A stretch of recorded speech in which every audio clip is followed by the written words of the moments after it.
If you have scoliosis and your spine is getting worse, you might notice that your ribs are sticking out more at the back or more at the front. Now this only gets worse as people age and can be worrying because if you go to your doctor, they may say that surgery is the only option. But in this video, I want to show you why this is happening and what you can do to stop it.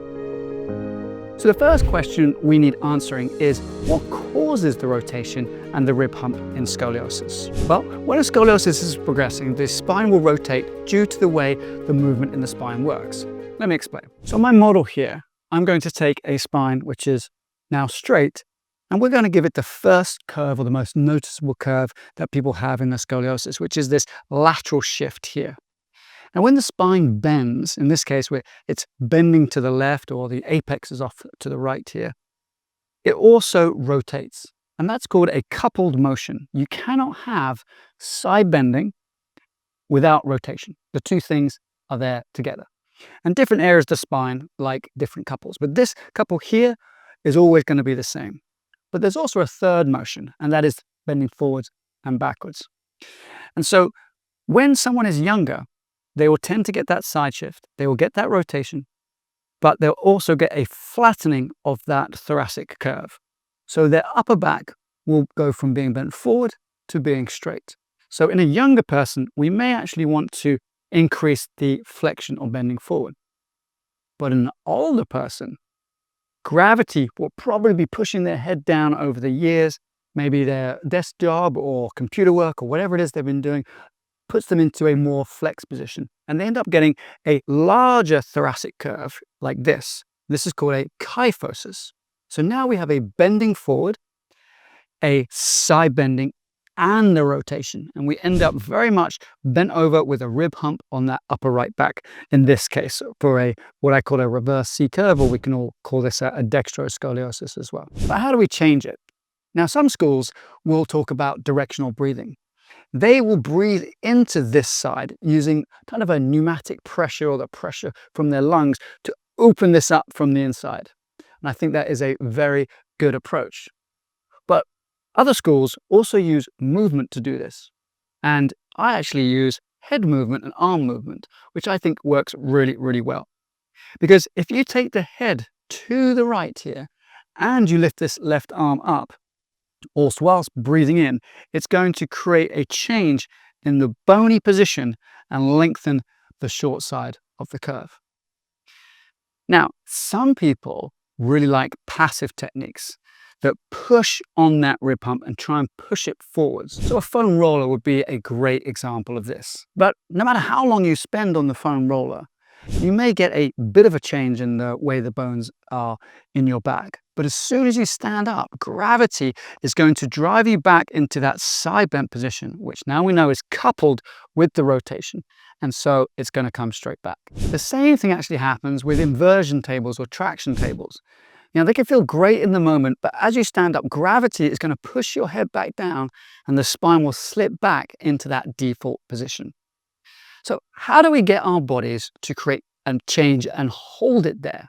Now, there are many different ways to do this, but my personal favorite is to use an arm and to push forwards so that engages the core muscles or muscles that go across the chest into the abs and down into the hip. So you can imagine if my back is backwards on this side here and I was to take my right arm forwards, I'm actually going to end up pulling these ribs forward. So if we look at someone from behind like this, we're going to take this side forwards as we reach forward with the right arm, which is going to derotate those ribs. Now, if we look at the chest bone here, if I take my arm forwards, this chest bone moves. But the same thing will also happen if I take this hand backwards. So now we have two ways of getting this to change the rib hump. We can push one arm forward and we can push one arm backwards. Another way I like to do this is simply by sitting. And when we sit, we can take that right arm across and hold it onto the opposite knee, which pulls the ribs forward. Then we can take the left arm up and over to stretch the curve in the frontal plane. Then we can move the head forwards and backwards to try and restore that upper back mobility. Or we can use the left arm to move, or we can use the right arm to move. So many different options in this sitting position to help decrease the rib hump. But I always talk about the holy trinity in scoliosis management, which is mobility, stability, and endurance. So if we were just to push this arm forward, we would be getting good mobility. But we need to add some strength to this to create stability and that ultimate strength. In order to do that, we need to add some resistance. So we can do those two exact same movements, but using bands that go from behind us as we push out one arm forwards, or bands that go from in front of us as we pull one arm backwards. Now, this works exceedingly well for a C-shaped curve, but how does it work for an S shape?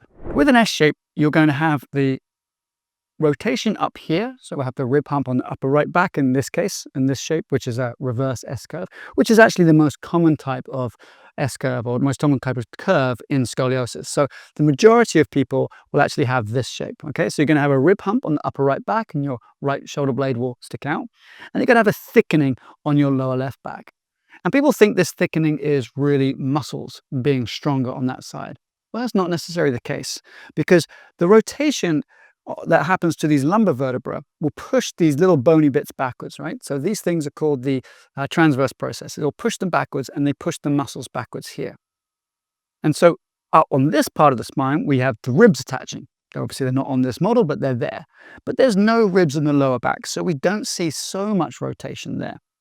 And what that means is you end up with this thickening just on this side. But if I overdo the rotation with my arm driving forward, I could end up rotating too much into my lower back and making the rotation down here worse. Conversely, if I'm taking this left arm up over the head, trying to stretch this short side of the curve here, if I overdo that, I will end up making the lower curve worse.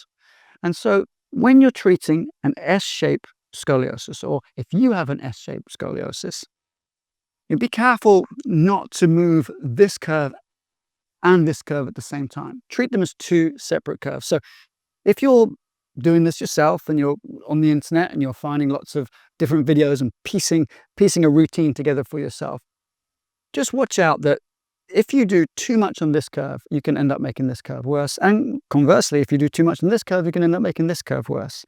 And I commend you for doing that, by the way. I commend you for looking through YouTube, finding the videos. There's lots of videos I have that show you how to do this, lots of videos that other people have that show you how to do this. But at the same time, if you want a comprehensive guide on exercises and how to de-rotate your spine and stop the scoliosis from progressing, then just go to the link in the description below and find out exactly how we can help you do that.